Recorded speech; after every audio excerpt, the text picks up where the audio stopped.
Halo, halo, apa kabar Anda semua? Kita lanjutkan lagi ngobrol bersama dengan Bung Rocky Gerung, Ustadz Rocky Gerung.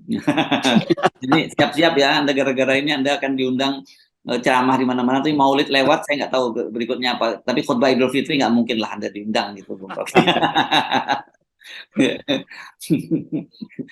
Oke, yang mungkin adalah saya mengucapkan kejujuran aja tuh Ya, dan memantau dari jauh bagaimana proses politik itu mulai membusuk. Dan ya. pembusukan itu pertama-tama biang keladinya adalah opini publik yang bukan berasal dari publik, tapi direkayasa oleh lembaga-lembaga survei. Itu Ah, saya kira yang lagi ribut hari-hari ini. ya, ya, ya, Anda benar.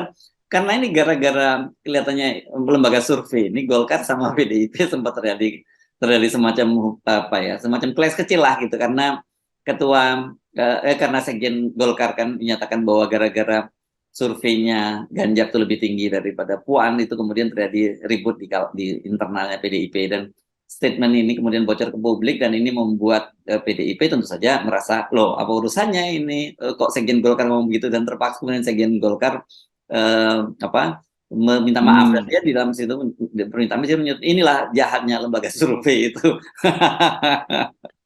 Iya itu betul, Sekjen Golkarnya benar itu. Walaupun orang menganggap bahwa ya Golkar juga sebetulnya punya data apa betul Ganjar lebih tinggi dari Puan. Secara intuitif iya, tapi Golkar kan nggak mungkin ucapkan itu tuh. Saya tahu Golkar punya lembaga survei internal yang bermutu tuh secara metodologi itu, yang kan itu mereka nggak pernah pakai lembaga survei lain tuh. Mereka tahu bahwa bagian yang paling sensitif dari politik adalah mengukur lawan politik dengan cara menyudutkan tuh. Nah itu yang dilakukan oleh lembaga survei tadi tuh, yang bukan punya Golkar pasti itu, yang berupaya untuk mengukur. Dan ya kalau secara intuisi orang udah tahu ngapain mesti diukur juga sehingga membuat gerah di dalam PDIP. Jadi Golkar betul bahwa PDIP akhirnya berkelahi itu, dan semua orang tahu bahwa perkelahian itu juga Golkar sebutkan apa nggak sebutkan, orang tahu bahwa gara-gara Ganjar PDIP panas terus di dalam tuh. Dan yang terakhir tentu kita mesti perhatikan bahwa eh, apa pentingnya sebetulnya membandingkan Puan dengan Ganjar dan mesti menyebutkan angkanya tuh. Kan dua-duanya PDIP kan, dan dua-duanya belum disebut sebagai calon oleh Ibu Mega. Kan konstitusi partai PDIP, dan saya kira itu bagus, adalah tunggu keputusan Ibu Mega itu. Jadi lembaga survei mestinya kasih disclaimer bahwa ini belum ada keputusan Ibu Mega loh. Itu lebih enak sebetulnya tuh. Lain kalau Ibu Mega udah putuskan, enggak itu Ganjar enggak, Puan aja tuh, atau Puan enggak Ganjar aja, itu baru bolehlah survei-survei sedikit-sedikit. Tapi selama belum diputuskan ngapain disurvei? Kan PDI sendiri kan punya kemampuan untuk mengetahui kadernya yang paling baik. PDIP pasti punya survei internal, tapi PDIP selalu katakan survei itu nomor sekian lah, yang paling utama adalah kader. Kalau dia kader maka dia yang akan diunggulkan. Itu prinsip yang bagus di dalam pendidikan politik PDIP. Kalau saya lihat ini ya, polanya yang dilakukan oleh lembaga survei itu, kelihatannya mulutnya tahapannya begini. Pertama persuasif ya, persuasif dulu terhadap Ibu Megawati itu untuk menjalankan Ganjar. Kedua udah mulai lebih sedikit menekan, dan sekarang malah sudah mulai semacam mengancam gitu kepada PDIP. Kalau lo kan sebetulnya kan bisa begitu dengan menyatakan bahwa kalau sampai tidak mengusulkan Ganjar Pranowo, ini 31% pemilih dari PDIP akan hengkang dari PDIP, tidak akan memilih PDIP. Kan ini udah seperti ancaman gitu, Bung Rocky, dan saya kira kalau seperti ini mesti di Ibu Mega diancam seperti itu pasti tambah mengeras kan gitu. Ya, saya kira bukan cuma satu lembaga survei, beberapa lembaga survei Ya. udah diasuh oleh satu orang untuk ngatur opini publik. Hmm. Kan kemarin juga siapa yang mengucapkan bahwa uh, Ganjar itu udah 42%, udah jauh Oh ya, meninggalkan carta, angka. carta politika itu.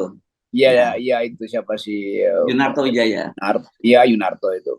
Hmm. Dan itu terlihat ada semacam strategi bersama untuk Ya. menekan Ibu Mega sekaligus menekan Anies tuh. Hmm. Tetapi Megawati nggak mungkin ditekan oleh survei dalam soal-soal semacam ini. Hmm. Dan kita mengerti kalau misalnya ya kalau Ganjar udah 42%, ngapain nunda pemilu tuh? Ya pilih aja sekarang, udah pasti kepilih kan. Ini juga bohong sebetulnya tuh kalau kita perhatikan data-data itu cuma dalam upaya untuk menekan Ibu Mega tuh itu bahaya. Bukan sekedar bahaya, itu buruknya lembaga survei itu digaji oleh pemodal untuk menekan Ibu Mega supaya kasih ke Ganjar aja itu. Saya kira nggak fair. Dalam hal ini saya berpihak pada Ibu Mega bahwa itu adalah urusan internal partai yang memutuskan tuh bahwa kita ingin sebetulnya Ganjar berkibar bersaing dengan Puan, yaitu karena kita ingin lihat ada persaingan politik. Tetapi etik dari lembaga survei nggak boleh pecah belah Puan dengan Ganjar. Itu kan mesti ada semacam harga diri itu atau dignitas dari lembaga survei itu. Dan seringkali lembaga survei menganggap ya ini bacaan kita aja. Iya, tapi bacaan Anda itu dalam konteks yang betul-betul agitatif gitu kan, itu masalahnya. Ya, ya. Dan sekarang kalau gitu bukan seperti yang bukan hanya seperti katakan oleh Sekjen Partai Golkar Pak Ludwig yang menyatakan bahwa gara-gara lembaga survei itu terjadi ribut internal di PDI, tapi sekarang gara-gara lembaga survei terjadi ribut juga antara Golkar dengan PDIP. Jadi sudah mengacaukan tidak hanya internal PDIP tapi internal di kalangan parpol gitulah. Iya, itu sialnya juga banyak parpol yang menyewa lembaga survei yang nggak pernah kredibel. Dan kan lembaga-lembaga survei ini kan udah banyak yang gagal sebetulnya. Yang pertama karena memang disogok untuk memalsukan data, yang dia gagal bikin prediksi. Yang kedua, dia nggak pernah transparan uangnya dari mana tuh. Jadi nggak pernah saya percaya lembaga survei kalau dia nggak pernah memberitahu bahwa uang untuk mensurvei opini publik dari mana. Nggak mungkin uang itu datang dari perusahaan sendiri, itu konyol namanya tuh. Wah, Anda sebanyak-banyaknya uang, nggak bisa begitu tuh. Kalau lembaga publik, survei publik, ada surveyor publik tuh yang biasa melakukan survei konsumen misalnya tuh. Itu pun demi kepentingan statistik negara, pemerintah tuh. Jadi sekali lagi ini tradisi lembaga survei ini kan karena ya betul-betul haus uang aja.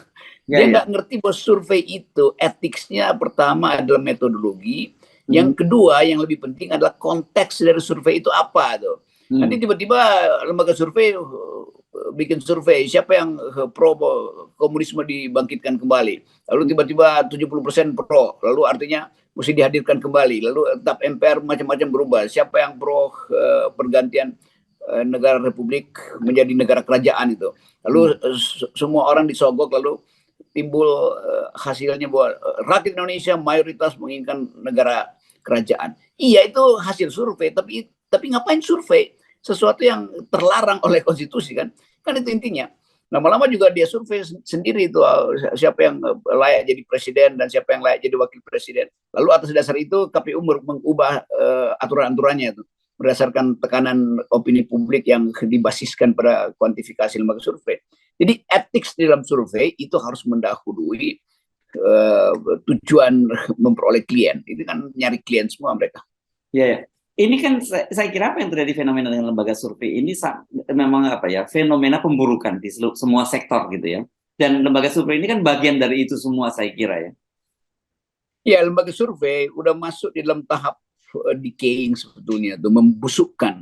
Jadi problem-problem sosial, problem politik yang seharusnya didudukkan kerangka berpikirnya dengan imperatif etik ini mau diselesaikan dengan survei. Kalau ada masalah ya survei aja tuh. Emangnya marketing politik itu adalah urusan marketing, kan ada etikanya, ada nilainya, ada value-nya tuh. Jadi lembaga survei betul-betul jadi ya tukang doang dan bukan dalam upaya untuk menghasilkan demokrasi. Padahal kita justru lagi berupaya penguatan lembaga-lembaga demokrasi. Nah, lembaga survei ini justru mematahkan arah memperkuat lembaga-lembaga demokrasi. Ya, dan ini kan tapi gini ya, jadi menarik karena kita menengarai memang ada pengerahan secara masif sejumlah lembaga survei untuk membentuk publik opini tentang Ganjar. Nah, sekarang yang sedang ribut dalam sejak kemarin ini saya kira ada laporan dari salah satu ketua umum partai peserta pemilu yang nggak lolos di pemilu. Tapi kita mungkin nggak akan soroti soal tidak lolosnya itu. Tapi soal bocoran dari dia yang dia mengaku bahwa dia mendapat bocoran atau dia pernah berbicara dengan ketua KPU menyatakan bahwa pilpres itu sudah didesain untuk yang menang itu adalah Ganjar dengan berpasangan dengan Erik. Ini menurut saya juga meskipun kita mempertanyakan narasumbernya yang menyampaikan itu gitu ya. Tetapi informasinya sejauh ini menurut saya kok ada berkesesuaian dengan situasi di lapangan gitu. Iya itu, jadi seluruh kuping para politisi itu dipasangkan satu kalimat aja, Ganjar, Ganjar, Ganjar, kira-kira begitu kan, sehingga mereka yang sebetulnya ingin melihat pemilu yang bersih, tidak sempat lagi bikin refleksi itu, karena dibombardir dengan semacam keyakinan bahwa udah pastilah mau ngapain juga sih ikut pemilu tuh, Ganjar udah pasti itu. Jadi mental rakyat juga udah dilemahkan, dan rakyat juga merasa bahwa ya belum ada kesepakatan, KPU belum menentukan sikap, kenapa Ganjar udah menang gitu kan. Apalagi kalau yang ngomongnya ketua KPU, udahlah Ganjar pasti menang. Itu artinya KPU itu memang direncanakan untuk memenangkan Ganjar. Dan itu yang mesti diperiksa sebetulnya tuh. Kenapa ada kalimat semacam itu muncul? Entah dari siapa tadi, salah satu tokoh itu, ibu salah satu ketua partai itu, Hasnaini namanya. Ya Sasneni atau siapapun. Dan kita mesti tahu bahwa upaya untuk mempengaruhi opini publik itu berjalan masif hari-hari ini. Kalau saya kemana-mana itu orang selalu bertanya, apa benar Pak ya, katanya pemilu akan ditunda atau dibatalkan. Jadi dia udah jadi isu publik, dan sesuatu yang jadi isu publik lama-lama jadi benar kan. Ya, ya. Dan saya yakin ini memang, katakanlah memang betul ada perencanaan untuk memenangkan Ganjar dengan Erick Thohir. Tapi saya kira itu kan skenario cadangan aja, itu skoci aja lah, ban serep yang akan digunakan kalau tujuan utamanya adalah menunda pemilu itu tidak bisa dilaksanakan kan. Ya itu betul. Jadi kalau seandainya gagal skenario menunda, ya disiapkan dengan segala macam peralatan politik dan peralatan modal itu untuk memastikan bahwa Ganjar dan Erik akan disandingkan, dan semua lembaga survei akan disogok untuk memenangkan mereka berdua tuh. Kan pikiran publik udah sampai ke situ akhirnya, dan itu justru memicu relawan Anies untuk bekerja makin keras gitu. Jadi kalau kita lihat di lapangan, justru Anies oleh relawannya menganggap oke, kalau ada kecurangan di istana, mari kita jujur lakukan tindakan habis-habisan dengan Anies. Jadi Anies akan ditumbuhkan oleh relawan, karena relawan tahu dia akan dicekal oleh survei palsu yang pro Ganjar. Sementara Ganjar secara real nggak pernah naik tuh, karena orang anggap bahwa iya itu dia naik itu karena diagung-agungkan. Kan nggak mungkin kita berpikir hari ini bahwa Ganjar oleh lembaga survei udah 40%, mungkin besok pagi udah 67% kan. Kan too good to be true itu kalau kata pepatah itu.